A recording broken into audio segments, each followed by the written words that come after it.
Our failure to act responsibly at the federal level will only open the door to irresponsibility by others. And that includes, for example, the recent efforts in Arizona, which threaten to undermine basic notions of fairness that we cherish as Americans. President Obama in the Rose Garden weighing in on that Arizona immigration law. It's unclear if his remarks will make the Republican governor more or less likely to sign the bill. Ooh, and can you say Obama v. McCain Part 2? Top Line starts right now.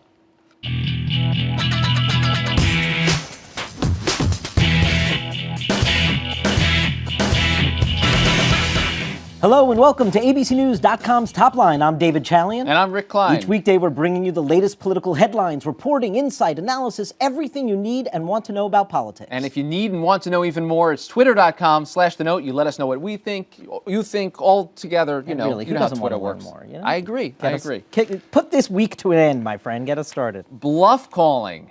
There has been a deadline set for a vote on the financial regulatory reform bill, first a test vote on Monday where Republicans will try to hold up their opposition to this bill and try to hold something so they have a negotiating stand against the Democrats here.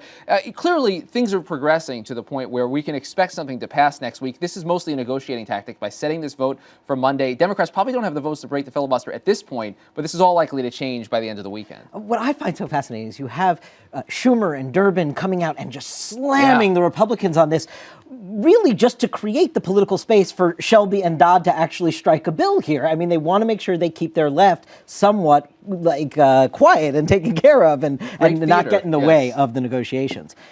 The Obama seat, yes, that's what we'll be referring to for the rest of this year until the November election. Barack Obama's seat in Illinois is seriously at risk this year for the Democrats, and this has a big part to do with it as to why. Alexei Giannoulis, the Democratic candidate for Senate there, his family owns Broadway Bank. This is a bank that everybody expects to fail, and that failure may come today, that the FDIC may go in and take over of the bank and unwind it. This has been a real anchor around Alexei's candidacy, and Mark Kirk, the Republican, is hammering away at it every day, and he's about to have some really tough news cycles here. Yeah, he's right, and the White House is playing this very cautious, and you love how Illinois is coming back to haunt this White House. Rod Blagojevich back in Illinois once Barack Obama subpoenaed as part of his trial. But love that seat. It's great all around. Schumer speaks. Senator Chuck Schumer is out with an eye-opening interview with an Israeli media outlet where he goes public with his concerns about how the White House is handling its Israel policy.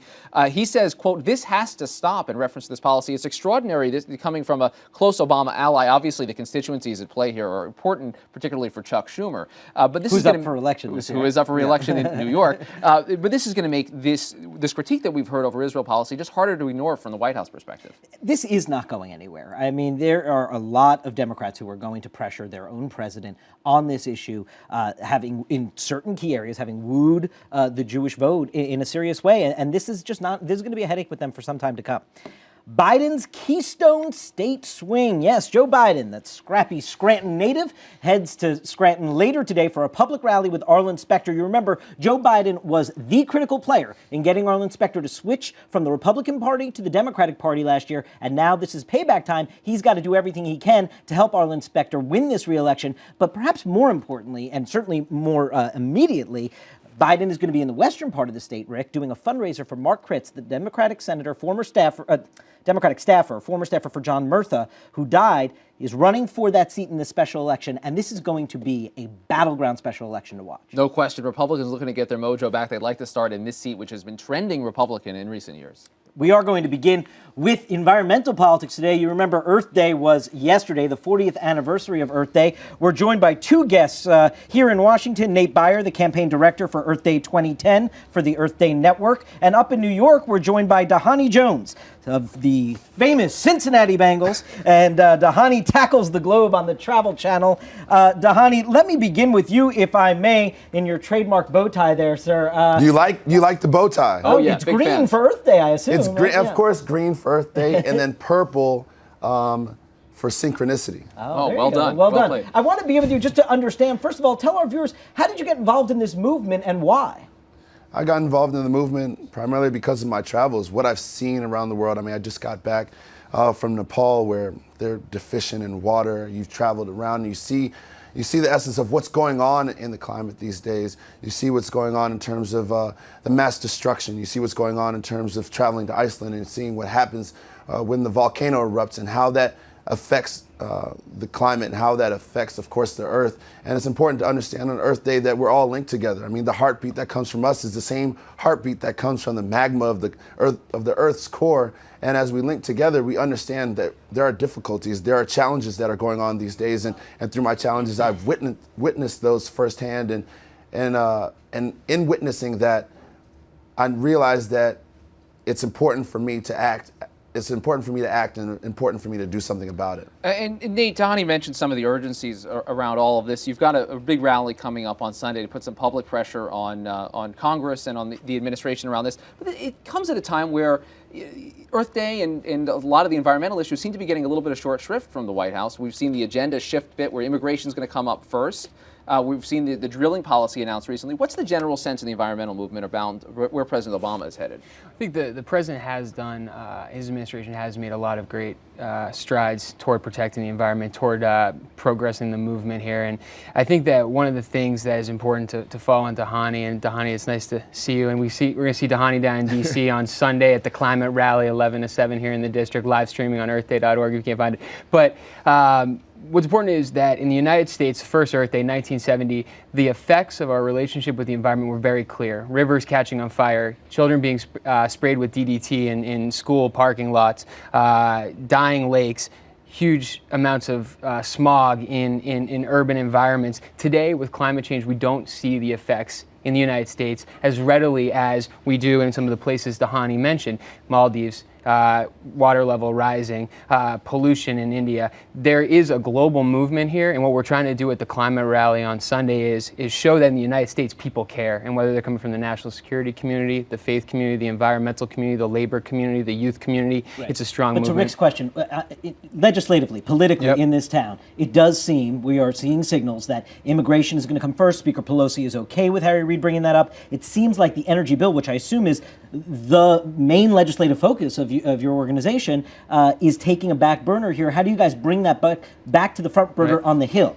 On the Hill, we bring it back by showing that this is an issue that people care about, because this is a climate and clean energy bill. It's important to link those, not just an energy bill, but a climate and clean energy bill is a jobs bill. It is a national security bill, and it is a bill for our future, for our children and our children's children. And we need to show that people care about this in the states, and they care about it in the Mid-Atlantic, and they care about it in D.C. And we're not going to do anything unless that political pressure at home is applied. Dhani, I'm curious, in your travels abroad as well as the United States, how does the U.S. public relate to some of the people that you've met in the world community in terms of a willingness and an eagerness to address some of the challenges that you're talking about?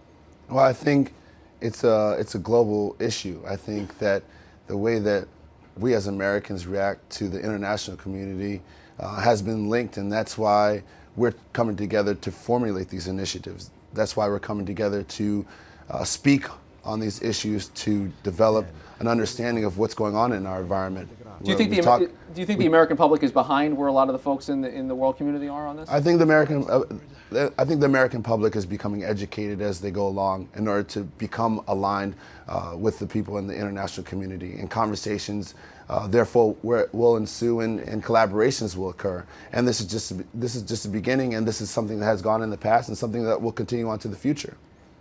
And Nate, before we let you guys go, I just want to understand, is the energy and climate bill, as you said, important to say both in there, is the bill that is going through Congress right now a bill that you guys support, or a bill you're looking to change? It does not go far enough. There are two bills in the Senate right now. It's important to recognize that. And Earth Day Network and myself, we're not going to comment on a bill we haven't seen. If we see it come later, this coming week. You're talking about the Kerry Graham-Lieberman. Yeah, we'll address that then. As opposed to the Boxer bill. As opposed to Cantwell Collins. Oh, okay. But I want to go back to what Dhani was saying really quickly. The world is waiting on the United States to do something here. The world is waiting. The American people are waiting. And again, we are in a communications battle. We need to raise awareness. Like Dhani said, people are starting to come to this, and it's incumbent upon everyone that has a stake in this, which we believe is every community, to stand up and say, this is an issue that's important to us. Nate Byer, the campaign director for Earth Day 2010, Dhani Jones of the Cincinnati Bengals, and Dhani Tackles the Globe. Thanks, both guys.